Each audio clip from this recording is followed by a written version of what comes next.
Today on Lulz, NerdyTenor returns. All kinds of stuff going on in the Endgame Syndicate neck of the woods. Just acquired Run the Sims. We'll hear a little bit about some of their plans for that. And we'll also pick Dan's brain about what kind of research projects he's thinking about, what kind of stuff we can expect on the Sims front, and hear how this year has gone in that regard. I'm Pete with Bric. This is Lulz. Let's do it.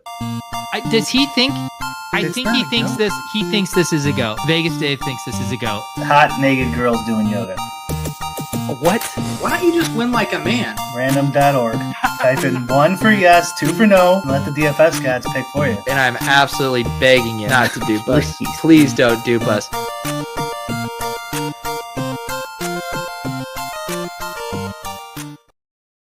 All right, we are back for another Lulz. Last week we had a fun show with Joe Holka, and now we bring our old pal NerdyTenor back on from the basement, the ping pong dungeon. How are we doing, Nerdy?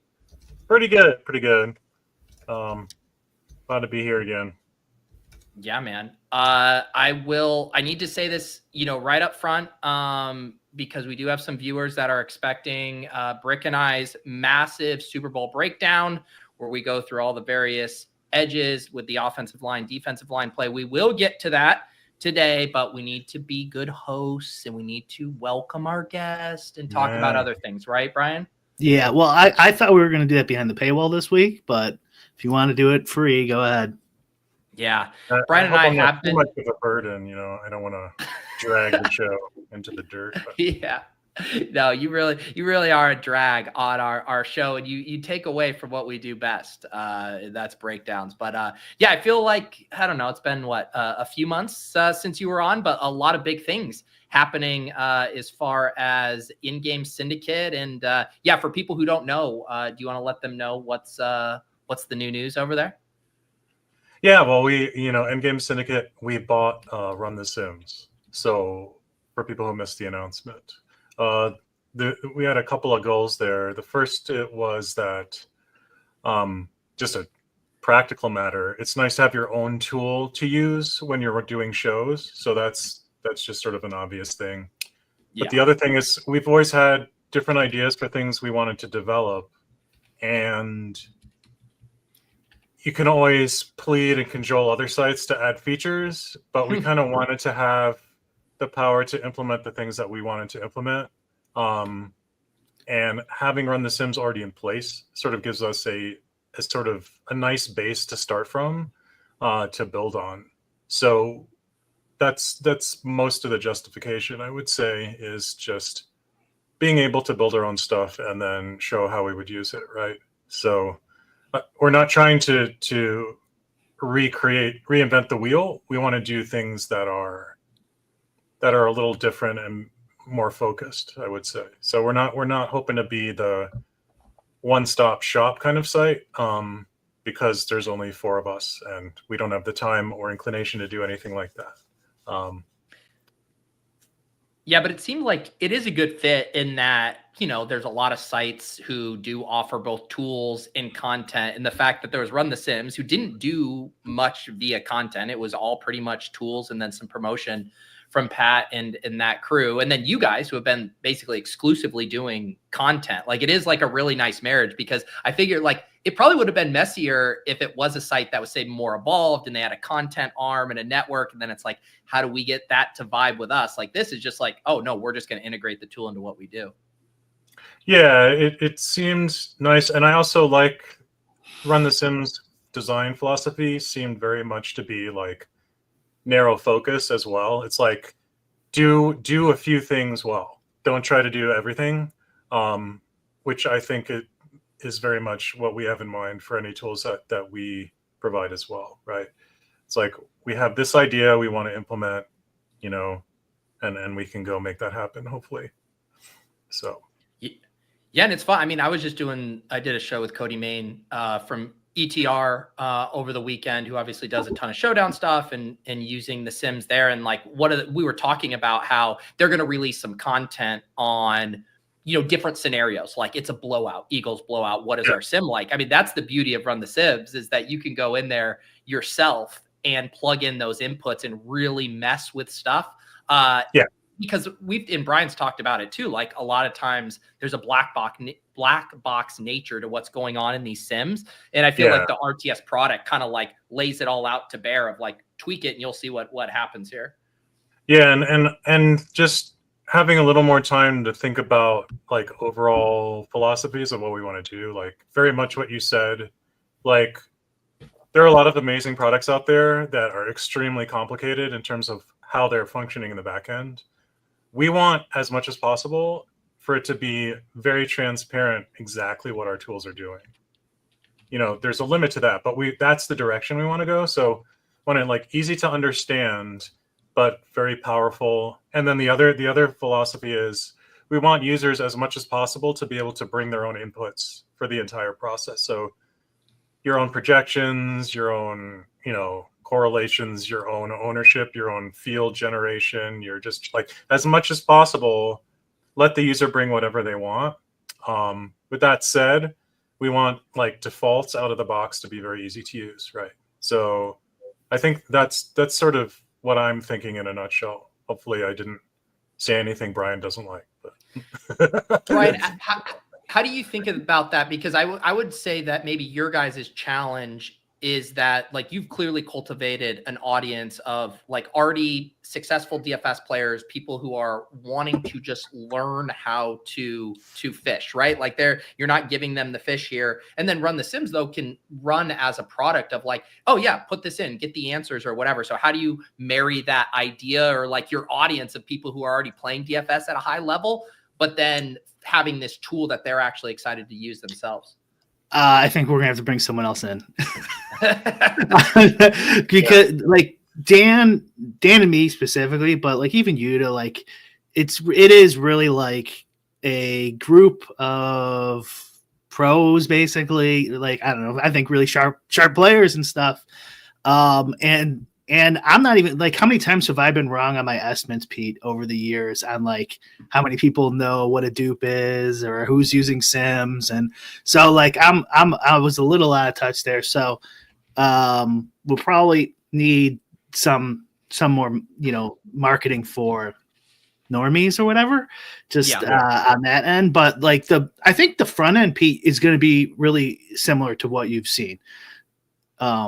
We'll definitely make some changes because like that's where we want it where like Yuta and Adam are happy with the interface and it has all those little bells and whistles that they want for that type of stuff. But like the back end stuff is a lot of the stuff that you won't see that will change to fit like what we talk about in our videos, basically.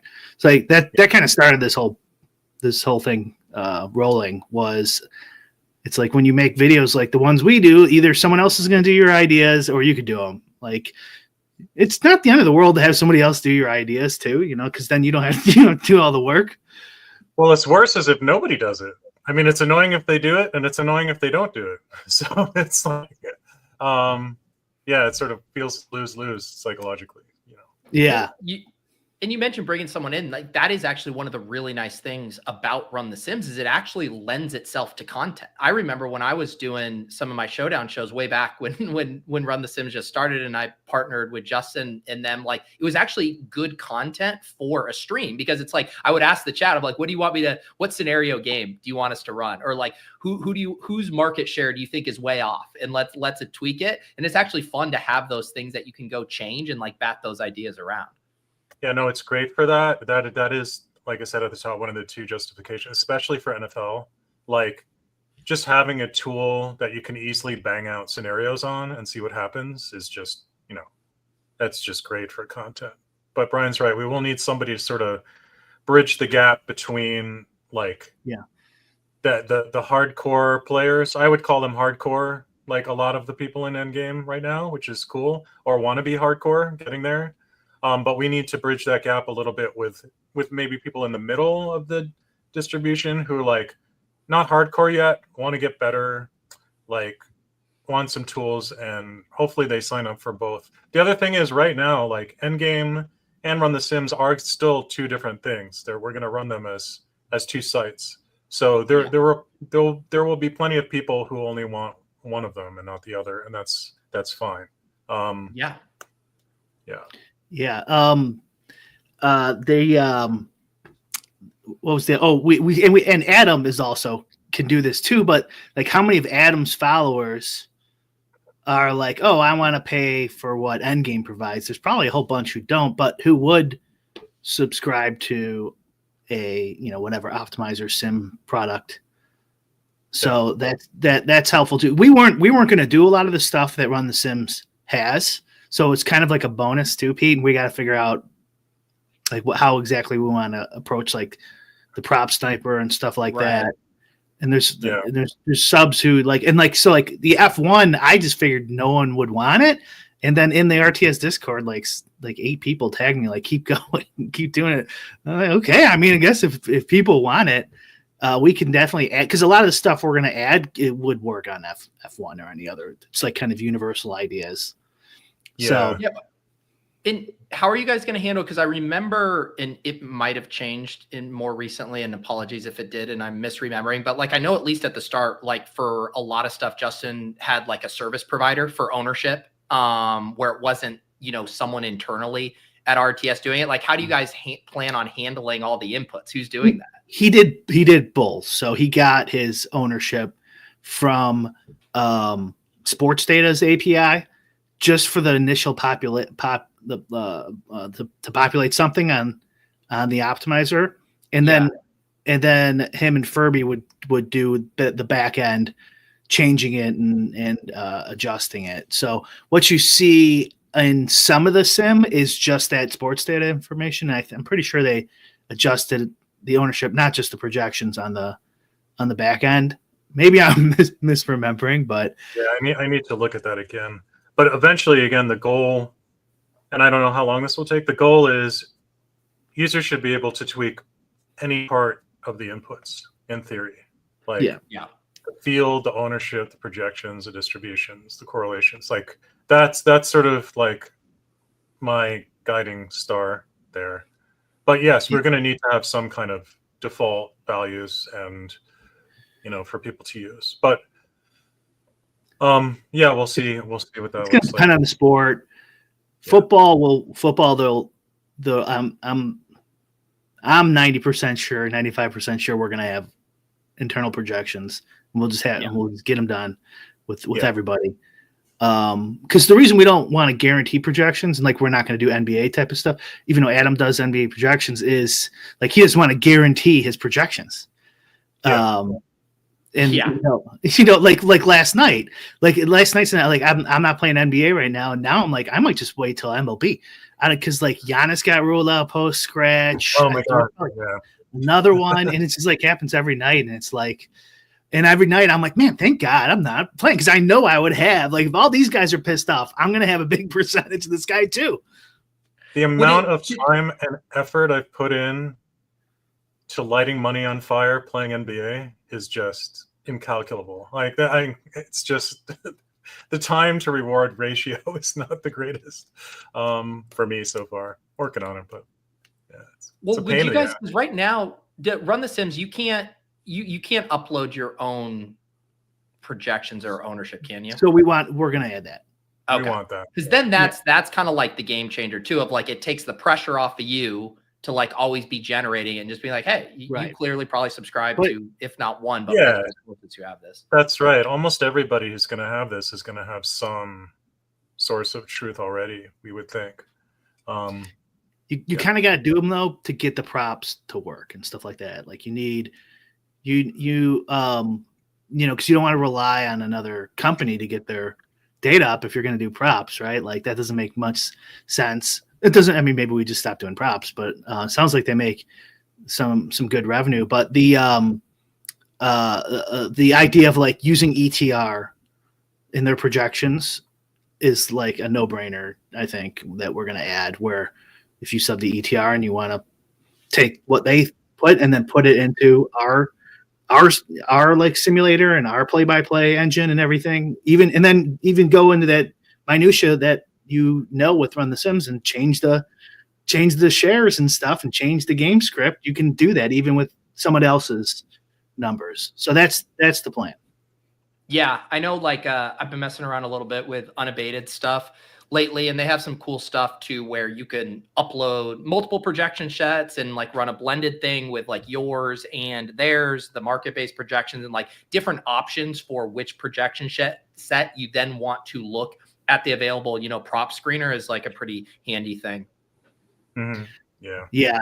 We're actually, I guess we're not going to get to it this week, but maybe next week we're going to do just like a little closed show with subs and RTS subs and whoever wants to join for ideas on like, what do you want to see added, and then get them on the list. Yeah. Very good.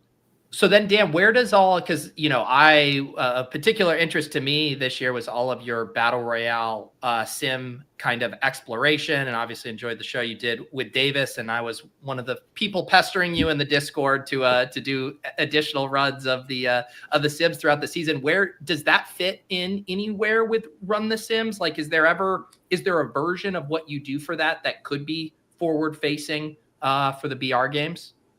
First of all, it wasn't a pain to get putzed about posting the data. It's actually a nice reminder that I needed to do it. So thank you for that. Yeah, so I would classify all of the BR stuff as interesting area of research. I want to attack these gigantic BBM style / playoff style best ball tournaments. Yeah. Using the methods I've developed. It's very ambitious, and it's not at the top of the queue right now, but it's definitely in there. There are a couple possible outcomes. One is that I just don't get to it at all. Another is I basically create some kind of model version of BBM using like pretend teams and projections and stuff, and try to learn from that, some sort of idealized version to study. And then the best possible case is I actually get something working for the real thing. But it's, as I've said before on stream, it's incredibly ambitious. It's quite difficult to do this the way one would want to, which is to simulate the entire season of football, right? The entire first 17 weeks, right? Quite tricky. What would be like the output you're looking for? Would it be, like target exposures? Like obviously ADP is fluid, and so that's going to change. Like what would be the end goal if the project actually went well?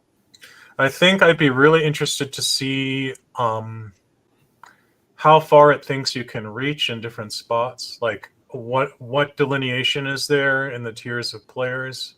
What kind of structures you get? Like how many running backs and receivers and tight ends and quarterbacks do you get on average in these?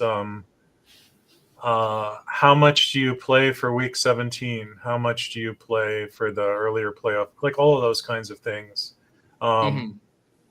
That's all, I think, really fascinating stuff. Of course, there's two punchlines. First, assuming I got this done, the first punchline is it's so absurdly volatile that like anything you learn from this, it's going to take you 8 trillion lifetimes to realize the equity because the structures are so insane. It's a little less insane for the playoff best ball. Those are just, ordinary sized. So I'm a little more optimistic there. And then the second thing is I suspect that a lot of what you learn in the big contest is going to be pretty common sense stuff. Yeah. Like because the pool of players is so vast, like I wouldn't be surprised if the answer is, a couple structural things, like if you've got a superstar tight end, like you can now wait to get your second tight end probably most of the time, and like, don't reach way crazy far in the early rounds, and have some ceiling equity in week 17. I would not be surprised if it's just all kind of stuff people have already figured out.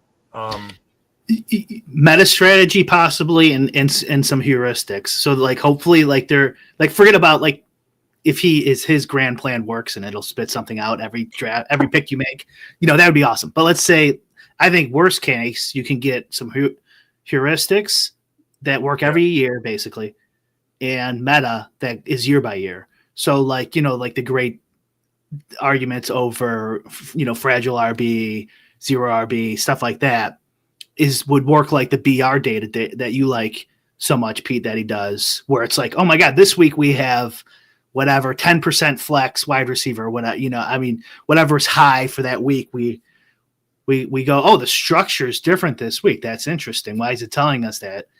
And maybe it'll tell us that BBMs work the same way. It's like this year's actually probably more likely right now, given this information. This is kind of a better structure this year.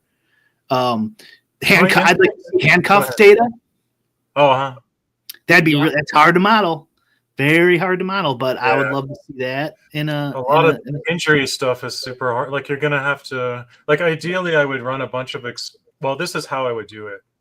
I get the smallest thing that resembles BBM possible in an idealized model. So I'd create, I don't know, 6 football teams and have a relatively small contest, and then do a baseline equilibrium strategy, and then add injury risk. Like what happens when the average injury risk for a running back is whatever it is. Right.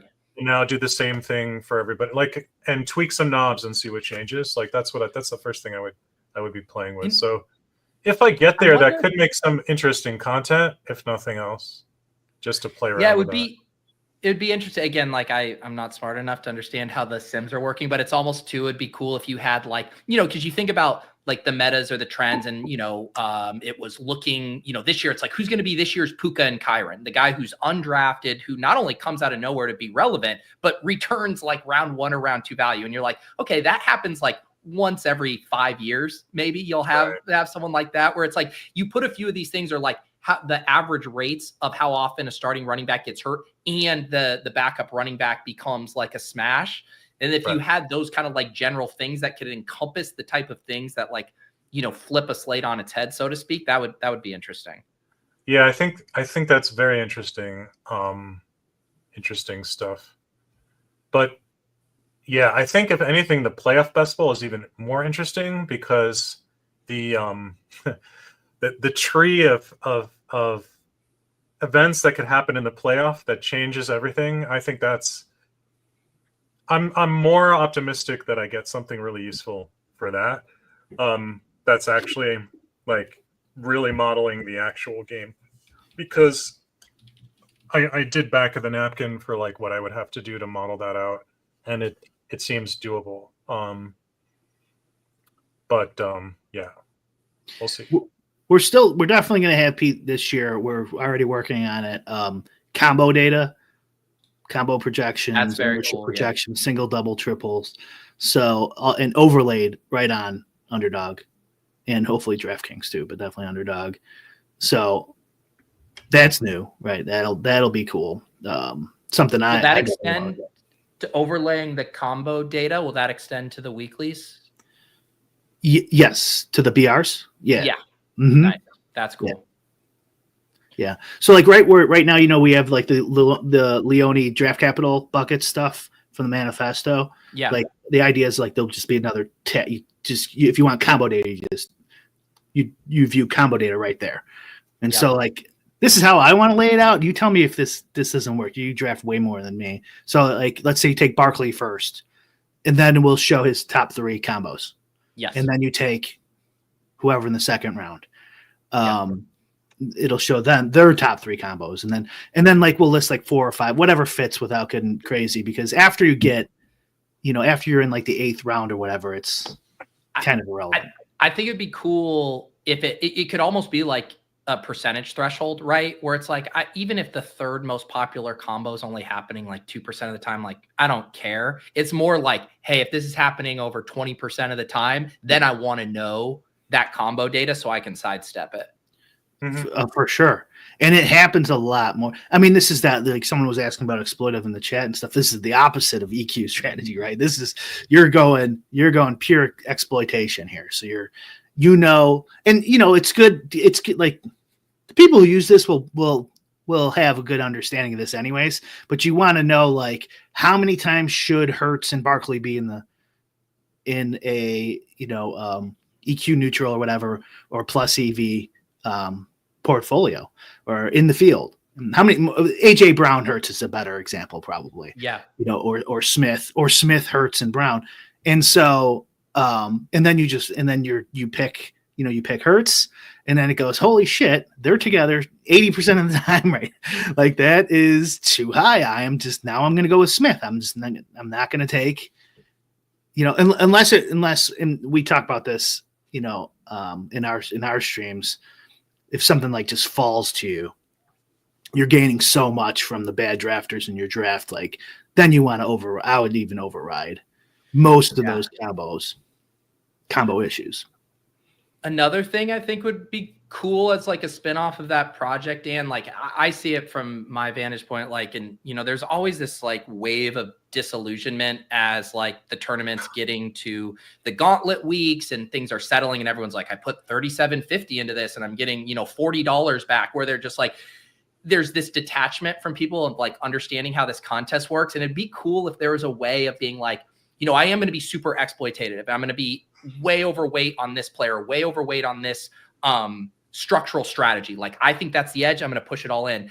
And like, if you could spit out something that was also like, obviously like expected EV, but then also like a distribution of ROI, like 90% of the time you were going to lose a shit ton of money, but then one time it hits, you're probably going to make a team to the finals. Like stuff like that to help people better conceptualize like what they're actually doing when they are spreading things out or going, overweight, I think would be interesting.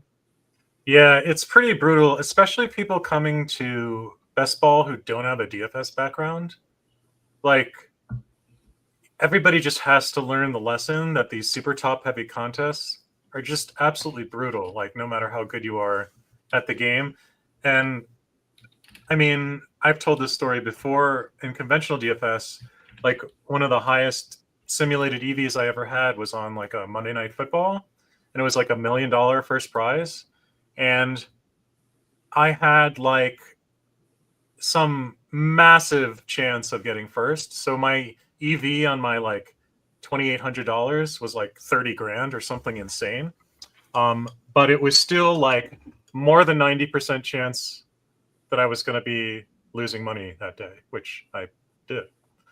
Because so much of the equity was on, the 2% chance I had of binking solo first on that contest, right? Because people didn't have the optimal and there was a chance I was going to get to it.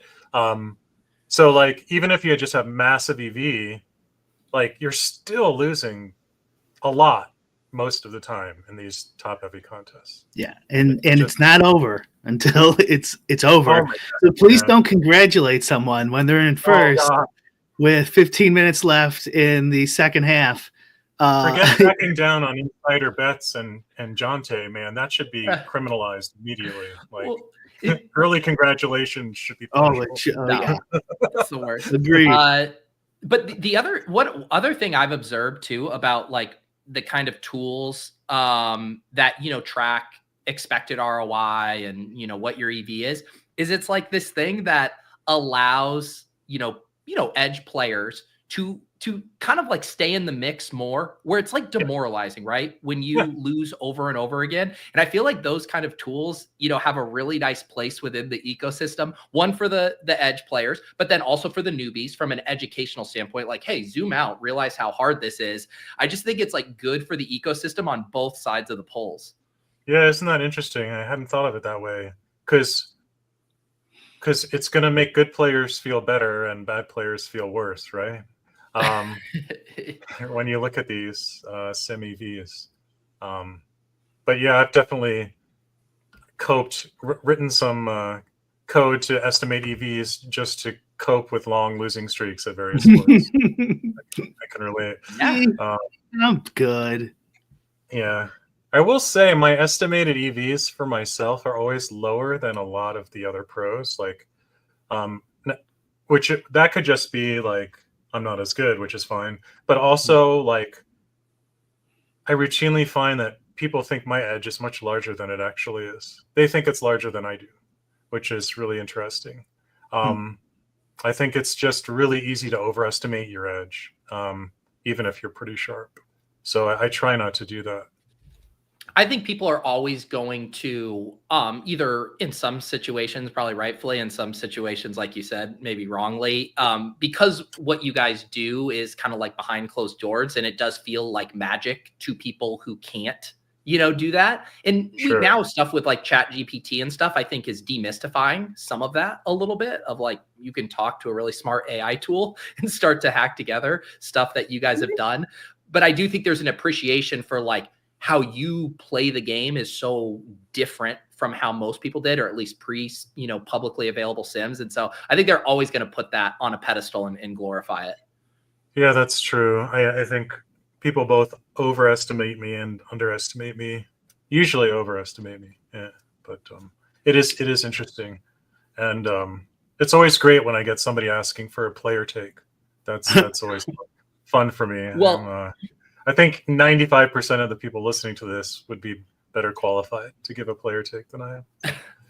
Well, and you also think about like how confirmation bias works, right? Like they perceive, you're a full-time DFS pro. They've heard you talk enough to know like, okay, this guy knows what he's doing. And then they say they see your name at the top of the leaderboard and they're like, there goes Nerdy winning again. That's all he does. It's like, well, they didn't see you in a bunch of the other contests where you lost like slate after slate, right? It's just like when it fits the narrative in their head of you, that it works for them, not when it's like, oh no, I've been taking a bath for 2 months.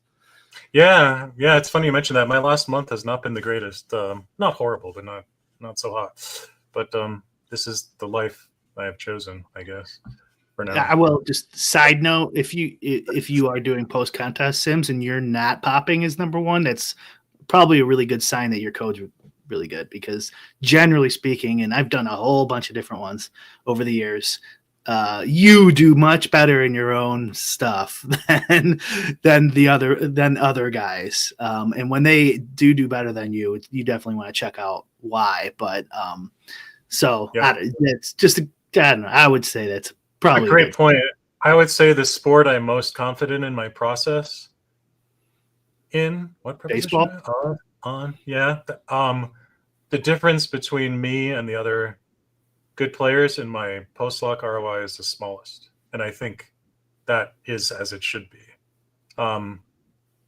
because it means I have less bias in that sport than some other sports, I would say. Whereas in something else, I might be double the highest EV of anyone in the contest. That's usually a sign I have more work to do, unless it's just a very green sport. But it's rarely.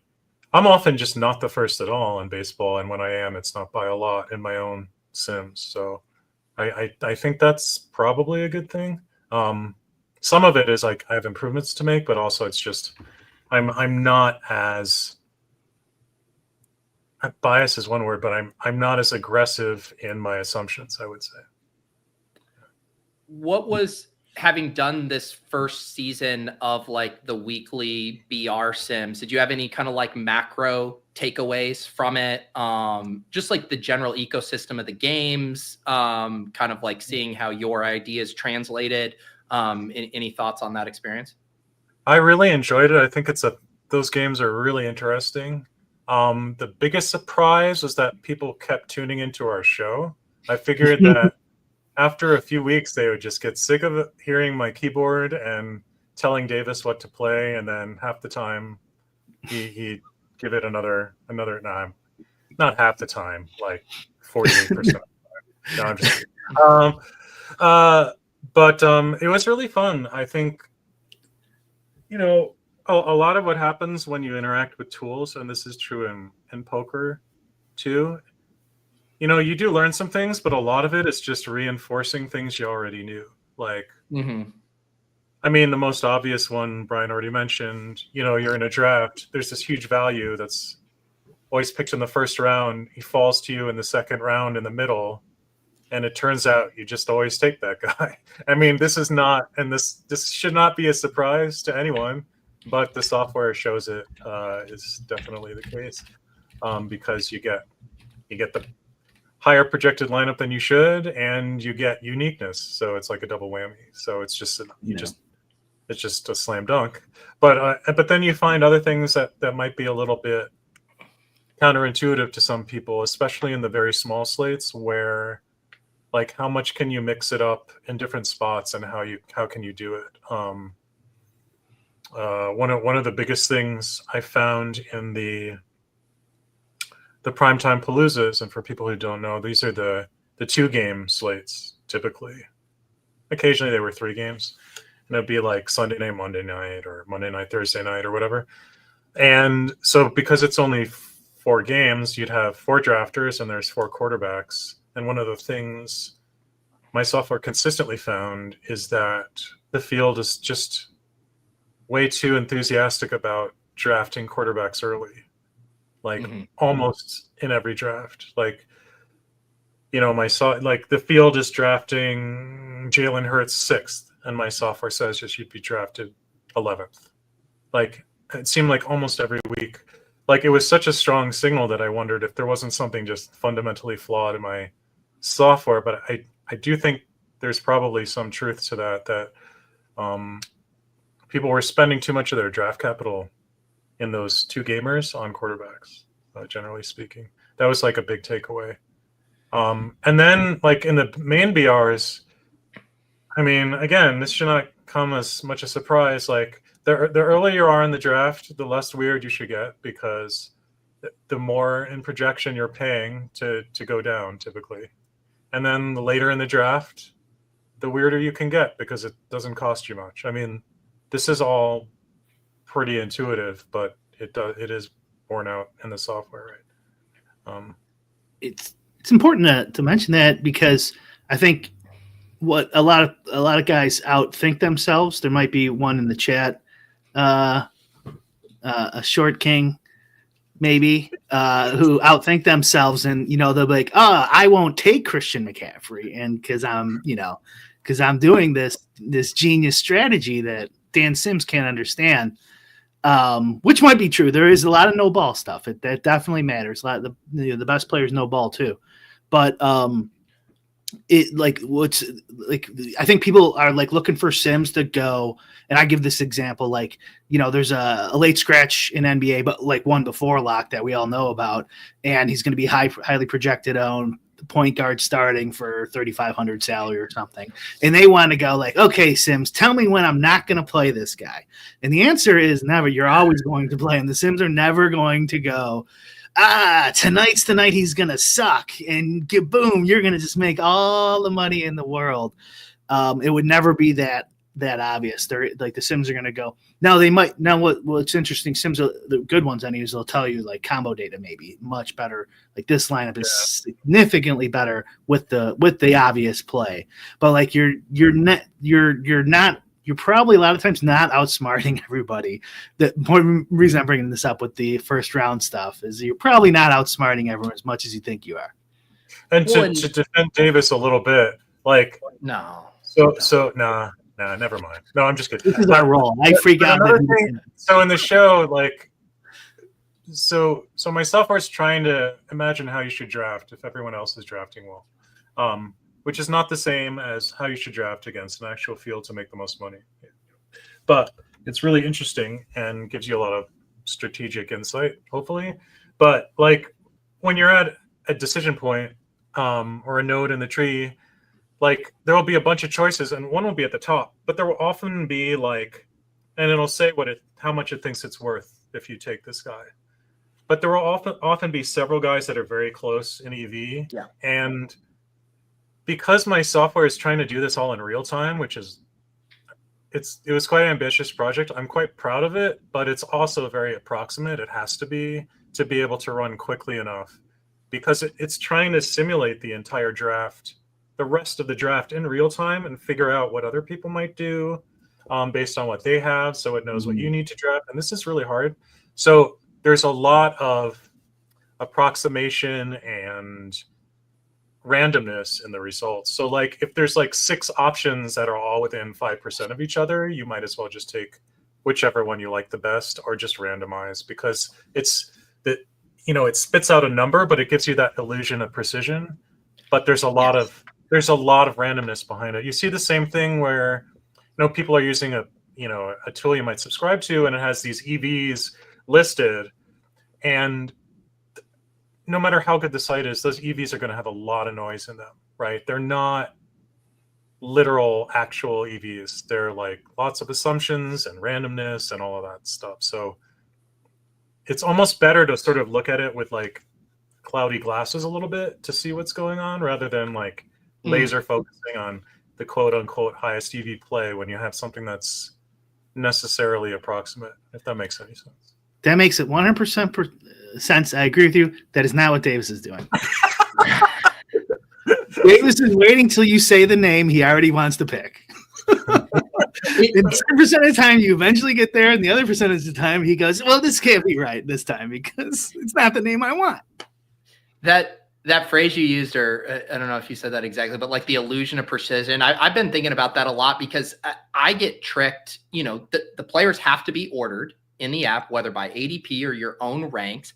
And you get so excited of like, oh, this guy slips 2 spots, or like, oh, I have to get this guy. And then you go, and then I'll like often go look at my projection set, and I'm like, all 10 of these NBA guys are like within a 1.5 of projection. And yet I've convinced myself the guy at 11 is worth so much more than number 20, even though it's like you almost need something. I guess obviously tiers do this, but it's like if you could have like a colored tier within your app, that's actually a good overlay idea there too. That is like a good if you idea. could have, and then you could RNG within that tier a little easier. Yeah. Yeah, we've talked about that exact idea. Yeah. Yeah, maybe. It just the BBMs are just so big and complicated. But for BRs, that was a very similar idea.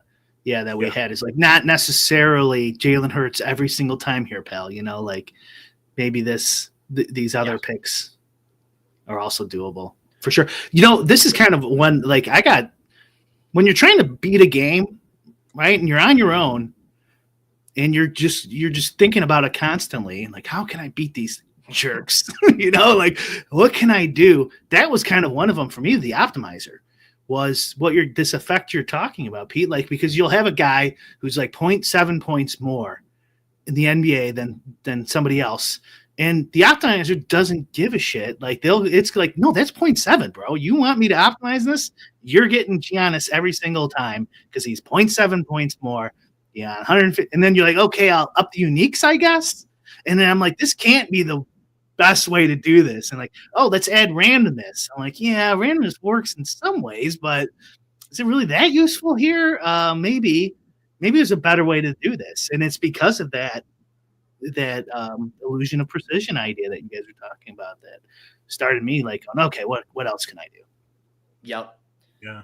I was going to say the other thing, Dan, for me, that was like the value of the like sim data you were posting for the BRs this year was just the constant reminder in that, you know, my default, like I think like a lot of people, I like to stack in these, and seeing the stacking data week after week after week and being like, you know, it's generally around like 30 to 35% of the time that you should be stacking. And then you had the granular data for the specific quarterbacks too. And just getting hit over the head with that every week of like, RNG this, it doesn't need to be stacked, doesn't need to be stacked. Like that was a very valuable for me, just because again, my lizard brain just wanted to kick in and constantly stack. And I was probably running into a lot of chalk combos, a lot of diminishing my ceiling in my lineup. So I enjoyed having that.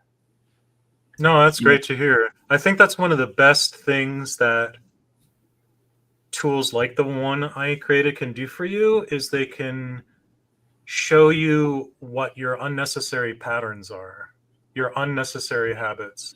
Like, because I just feel like at a high level in any game, if you have some kind of habit of play, there's a very good chance that a lot of other people do too, and it's going to be overdone and you're costing yourself EV. So if you can weed those out and not automatically do X when it doesn't actually get you anything, like it's okay to not stack sometimes, or it's okay to double stack sometimes, or you know these kinds of things. Yeah. But like the meta is so important in like DFS, basketball, whatever, and it's not like it used to be, unfortunately, where whatever the meta is, everyone's doing it. Chipotle Addict just won a Millie Maker with a double stack with 3 run backs. well, I'm triple stacking with 6 run back. You know what I mean? Like everyone's doing it. They don't really do, or like even in the old PGA days where it's like, oh my God, Scheffler, he was barely playing back then, if at all. Scheffler missed the cut. I'm not going to take him this week. No, he's going to be 30-40% owned every single week now. They figured that out. But like this idea, you can get this from Sims, but just generally speaking, is being ahead of the new heuristics is big. And like Pete, I think one of them for sure you kind of got on was like the late round QB thing in BRs and best balls. And just being, because like think about like the evolution of DFS. You know, when we first started, no people weren't even stacking in MLB. Like think about how crazy it is. So if you just get in on and hockey, so if you just get like that whole book, what was that book, Pete, about the hockey? Beep I'm a Jeep. Oh yeah, Dueling with Kings. Do we have on the show? Anyways, he would come on though. I actually bumped into him when I was in Dallas. He's a good dude. Which one? The book writer? Barbarisi, who wrote the book. Yeah. Okay. Yeah, because Beep I'm a Jeep's messaged me before too. We could probably get both of them on. But anyways, just the idea of knowing to stack back then was worth a lot of money. You know, like, oh, guess what? So like the quicker you can now, these heuristics, they're going to get less and less valuable as the market matures and becomes more efficient. But like the quicker you can get on these heuristics, the more money you're going to make. So, Sims can help you do that. It depends on the type of sim too, EQ and exploitative and how they're doing it and what it's telling you. So it's really important to know what's going on in your sim provider, or you just trust them, like that's really kind of all you can do because they can't really tell you what's going on. Yeah. Right. Unless you come to run the Sims, because we're going to try and make it as transparent as possible. Yeah. I'm not sure what some of the tricks and stuff of the code, obviously. Yeah. It's the how, not the what, that we're going to protect, right? As much as possible. How do you, you mentioned like some of these being like really daunting research projects. And I assume there's, scenario like where if you had infinite time to spend on this, like you could literally put hundreds and hundreds of hours into this stuff. So how do you think about like, okay, I'm going to devote this much time to it. It might be a dead end, but I still have to juggle a bunch of other responsibilities. Like, how do you tackle such a behemoth of a project like that, or think about? I wish I could tell you I'm like planned and disciplined about it, but I'm kind of all over the place. Like I just got, in addition to having a small DFS slump, which is whatever, I had like a more troubling like engineering slump. Like I really didn't get much done of any value for like a couple months, feels like. But that's part of the deal. Like I just got fired up again like a couple days ago, and now know what I want to do. But like it's fits and starts. It's like have some ideas. It's really daunting. Procrastinate. Have some more ideas. Try one out. It doesn't work. Bury head in sand. Try something else. Work on other. I mean, it's a lot of the stuff. Like the stuff I describe as research is stuff that might not work. So like, so I'm working right now on a project for Run the Sims, a new sport. That's not research because I know it will work. That's just a project. But something like the BBM is very much research. It's like, can I make something that scales up enough to be useful? Yeah. Don't know. I hope so. It would be cool. I know there are other people who have tried, and this isn't a slight, how I've tried simpler approaches to simulating BBM, which is also valuable. But I want to, so that's not like an insult. I want to try something really ambitious, and as such, it might not work. So.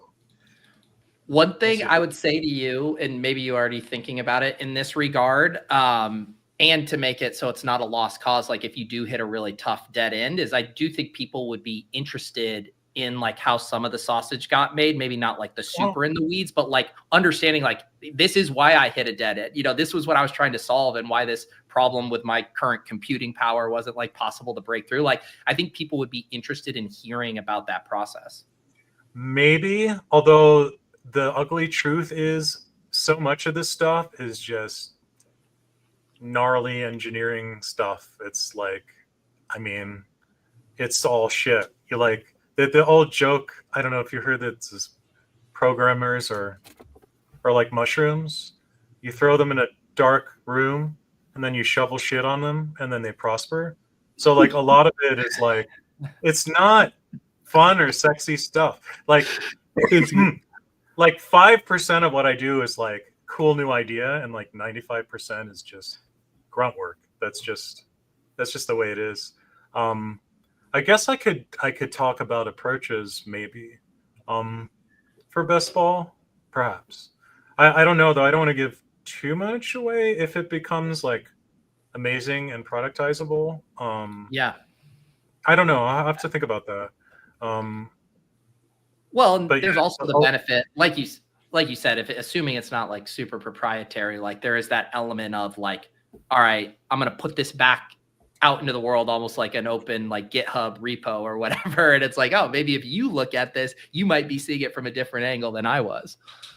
I think when I retire, that would be tempting. But there's a lot of stuff. Like honestly, a lot of this stuff. Well, there is a little bit of custom algorithms that I designed, especially for best ball, that I haven't seen anyone doing yet. Maybe they are trying. It's not really like, I don't know why they would. If you're not doing this for like training, it's sort of like a ton of work for not much value. Like it's not like DFS where you could, scale things up if you have something really strong. But a lot of it is just making code fast enough to use. Honestly, it's like a lot of what I do. This is how Dan always reassures me, where I'm like, "Oh, we can't do a video on this because then everyone's gonna steal the idea." He's like, "Brian, no one's gonna code that. No one's gonna code that idea." There are people that can do it, but they don't need my help. I mean, if people have the chops to make really fast code in this space, they can, and me talking isn't going to change that. I think honestly, there's far more lucrative businesses to be in. Like, I am like a poster child for like not understanding opportunity cost. Monetarily speaking, I could be doing much more valuable things, but this is too fun. I'm too lazy, and this is too fun, so I keep doing this stuff instead. I mean, I even run into that stuff when I think about making content, right? Of like, there's some more lower common denominator type stuff you could do that would have a wider audience, but you would get, bored with it. It wouldn't be fun or interesting for you. In the same way, I'm sure you guys could think of some products that would have a much bigger, addressable market share, but also like, you're not going to want to spend 6 months working on something that you don't find intellectually interesting. Yeah, it's true. I do have stress. Sometimes I wake up kind of early and I just like my stress engine starts running. Like that's the emotion I always have the most problem with. Some people it's like anger, rage, some is sadness, depression. In me, it's more anxiety. I'm like an anxiety guy when I have an issue. And like my mind's just like thinking about like, what happens if this downswing goes forever? And like, I can't do this forever. And what if this is a waste of time? And what if I can't get a job? But I reassure myself, like, worst case scenario, I could get a job that I hate that pays decently enough. So, there's always that. I guess. We just talked about people overestimating NerdyTenor, and he just admitted, even in his deepest, darkest thoughts, he thinks like Davis, what if I have to go work at State Farm? That's what I heard from that. There's a couple other stories we should. This still is lulls, so maybe we should talk. Yeah. The first one is SuperDraft shut down, or I think it shut down today, or yesterday, or Friday. Anyways, for people who don't know, the DFS site SuperDraft. If you have any money on there, hopefully you got it out. Or if you still can, try to get it out.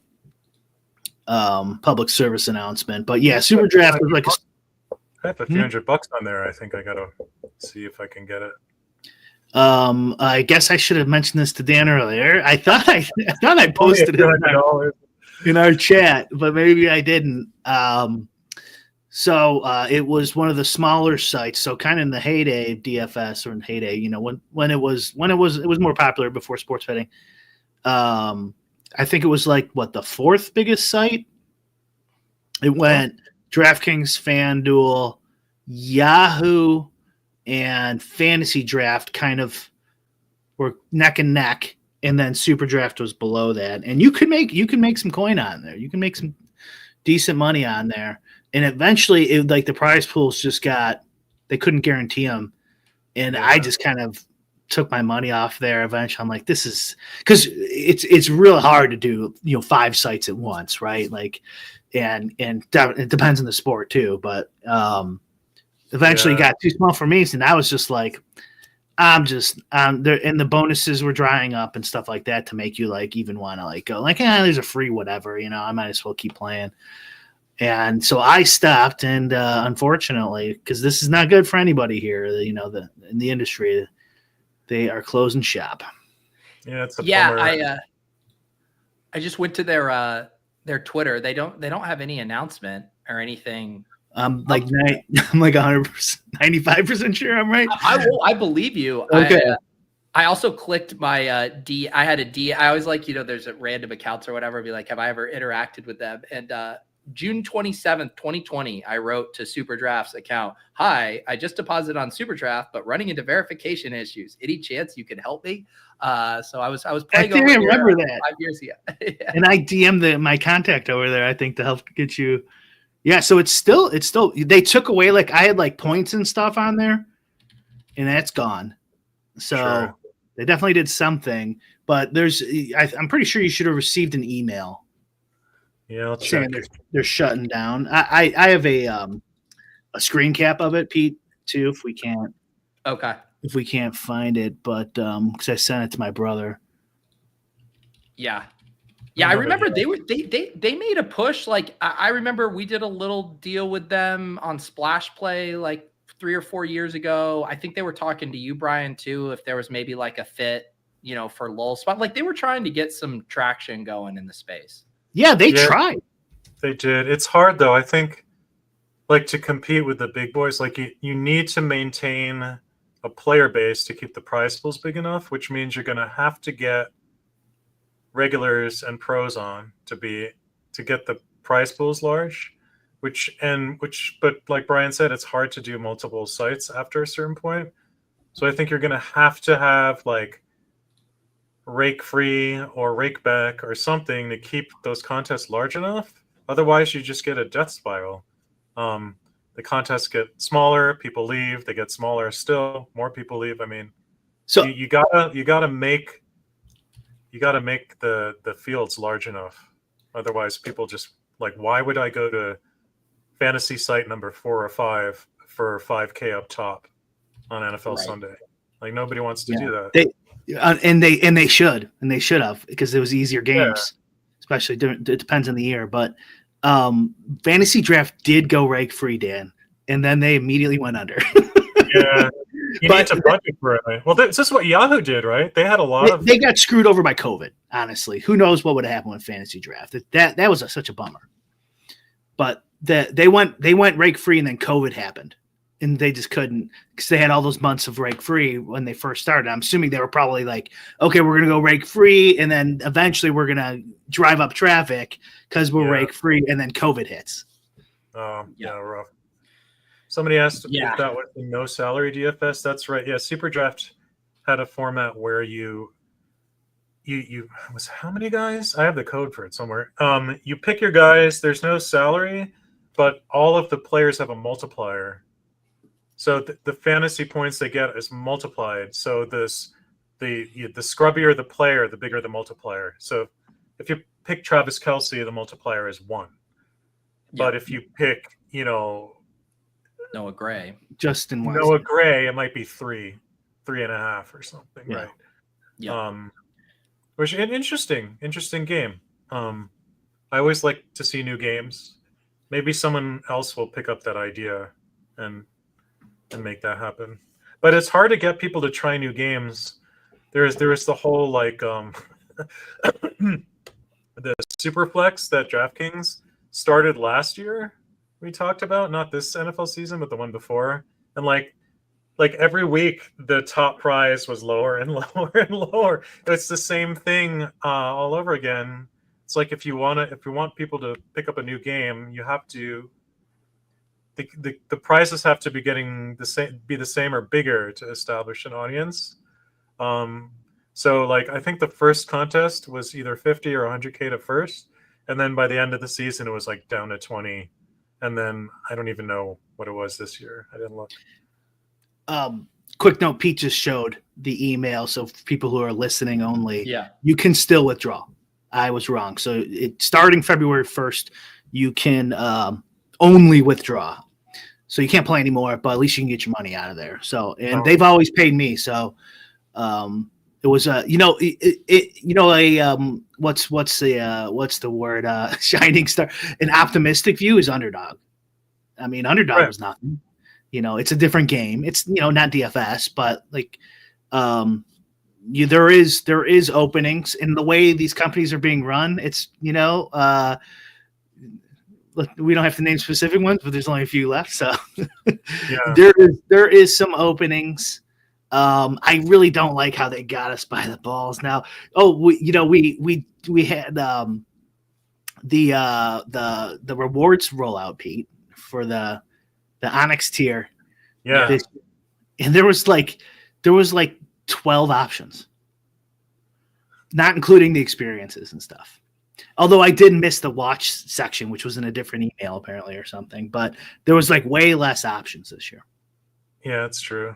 Although we're getting something in 6 days, I think, if you're Diamond or Onyx, they have something. Oh, really? Okay. Yeah, there's some like bonus thing. I wonder if it isn't because they're late with all the original reward stuff. Could be. I don't know. I'll take it. There you go. Yeah, I mean, I guess that's true. I mean, I'm not trying to sound like salty, like I want more. I'm just saying, like there was more, so it's not like a sign. SuperDraft closing. They don't have as much competition, and they're not giving away as much stuff. You don't see as many ads. Yeah, it's not good. I am optimistic about Underdog though, because Underdog, like, it's not just a new game and they did a good job cultivating it, but it just is really fun. It's really fun to play. Like SuperDraft was like they had a new format, but it wasn't any different than, it's another spreadsheet for me to upload. Like it didn't have the extra level of fun you get in a draft, right? I think that's why Underdog is so successful right now, seemingly so. I don't know what their numbers are, but I'm pretty optimistic about that format going forward. Yeah, because there's this element to your point, like a lot of people who play fantasy obviously like the sweat. That's universal across it. But I don't think people love there are some people who like fiddling with the optimizer, like that gets them going, or they have their spreadsheet that gets them going. But it can't scale in the way that an enjoyment of a draft does. Like the people who just love that process of drafting is like unmatched in any other kind of fantasy format. I agree. It's almost like DFS is like buying a lottery ticket, and like Underdog is like a scratch off. Like you get that immediate feedback as you're going through the draft of stuff going your way or not going your way, right? Whereas fantasy, it's like, plan your whole thing and then wait. What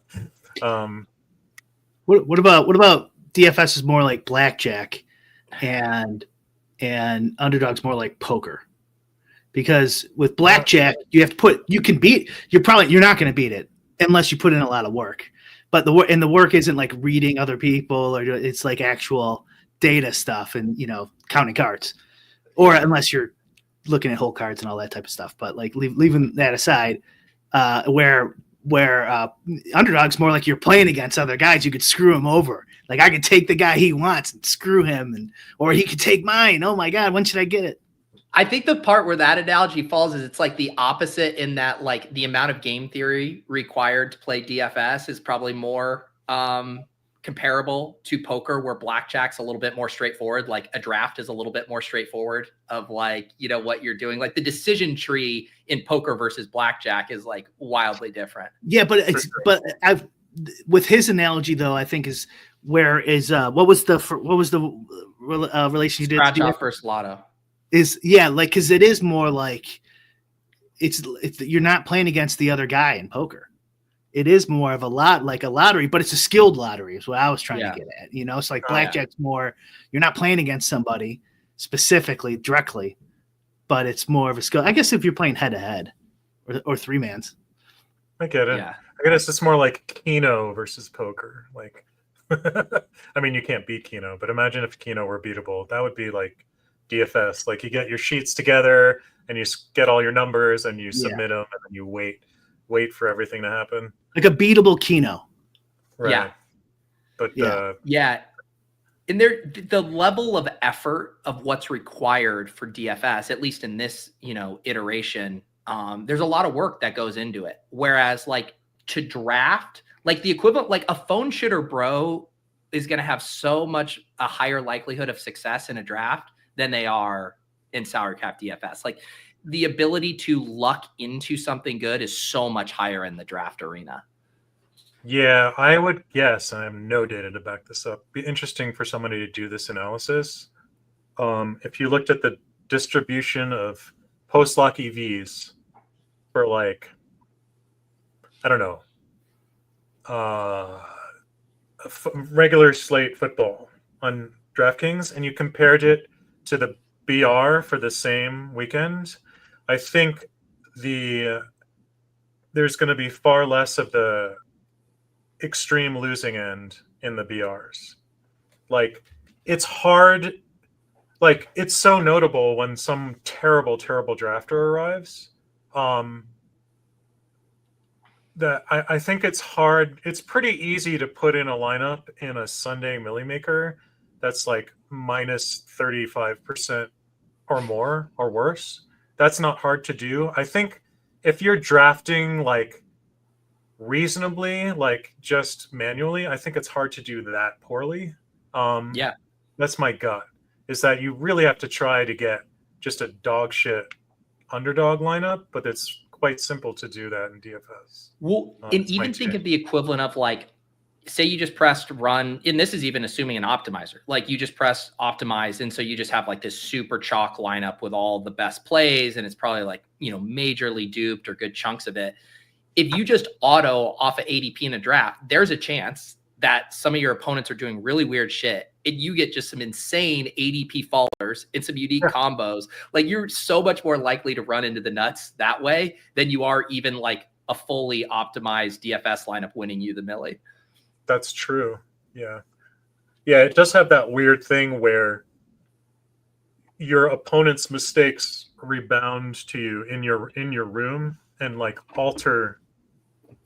I mean, obviously you're always, when you're winning because the field is making mistakes, but it's a weird dynamic that like the room you're in affects the EV, you know, of your lineup. We see that most extraordinary with the most intensely, obviously in the 2-game slates where the 2-game drafts, where there can be situations where it's like, oh shit, if I don't get a running back right now, I'm screwing myself, because by the time it comes back around to me, it'll be gone, and then I will have lost just a ton of projection. So it's actually, that's the one format where it actually is pretty easy to draft a terrible team is the 2-gamers. If you're not paying attention and there's some scarcity at a position and you miss it, it hurts a lot. And we've seen on the show, you know, a $10 battle royale 2-gamer, and like we get to the last pick and we're like, what's this guy's EV? And it's like 35 cents, like just stone dead. And the 35 cents is because some miracle outcomes he gets them in cash. Like So that is the one exception to the whole like Playoffs. delta between the best and the worst. Yeah, playoffs is probably another one, right? Yeah, because they could just draft. There's just no chance. Yeah. I was it was recently because I've been doing the NBA drafts, and occasionally, it's like, all right, I'm getting bored of doing the same turn combo. So I'm going to reach and get myself a unique combo. And then like 2 picks later, you see someone else who gets like an insane combo that you like better because you were the one that did it. Yeah. I'm like, I like your combo better. You got it because I got bored and was trying to get something unique. Well, we found that on our Endgame show, we solved some really small draft games, and we found the dynamic you just described is absolutely a thing at Equilibrium, where you're at a decision point, and you usually take the chalky guy, and then you occasionally take something else because it's worth it to get different, and you in effect hand EV to the next person because you wanted to get different. But it's actually, there are places where you can show that has to be correct, where it's like, yeah, I got to this weird combo, but the next guy got something even better. It's just a funny part of the game, I guess.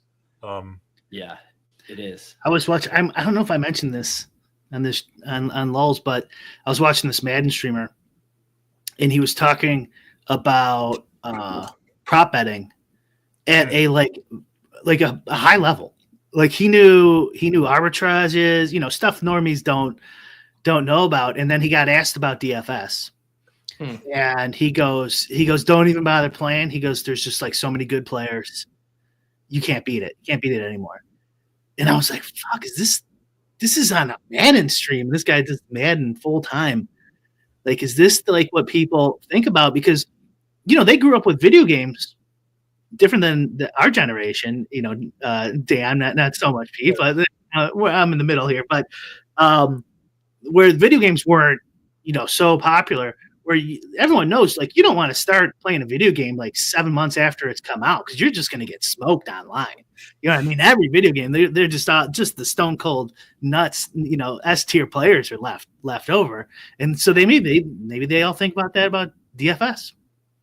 Well, there's always going to be beatable DFS. It's just a question of how much money are you trying to make. Like, if you just want to play DFS that you can beat, you can find it.